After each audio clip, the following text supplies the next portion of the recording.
Tillari one में ठंड दस्तक दे रही थी। सभी जानवर आने वाले कठिन मौसम के लिए तैयारी करने में लगे हुए थे।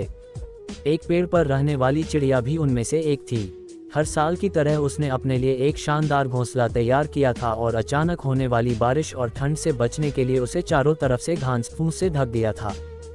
सब कुछ ठीक चल रहा था कि एक दिन अचानक ही बिजली कड़कने लगी और देखते देखते घनघोर वर्षा होने लगी।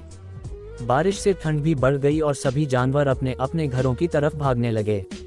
वह चिड़िया भी तेजी दिखाते हुए अपने घोंसले में वापस आ गई और आराम करने लगी। उसे आए अभी कुछ ही वक्त बीता था कि एक बंदर खुद को बचाने के लिए पेड़ के नीचे आ पहुंचा। चिड़िया ने बंदर को देखते ही कहा, तुम इतने होशियार बने फिरते हो तो भला ऐसे मौसम से बचने के लिए घर क्यों नहीं बनाया। यह सुनकर बंदर को गुस्सा आया, लेकिन वह चुप ही रहा और पेड़ की आड़ में खुद को बचाने का प्रयास करने लगा। थोड़ी देर शांत रहने के बाद चिड़िया फिर बोली, पूरी गर्मी इधर उधर आलस में बिता दी, अच्छा होता अपने लिए एक घर बना लेते। यह सुन बंदर ने गुस्से में कहा, तुम अपने से मतलब रखो, मेरी चिंता छोड़ दो। थोड़ी ही देर में हवाएं भी तेज चलने लगी और अब बारिश रुकने का नाम नहीं ले रही थी।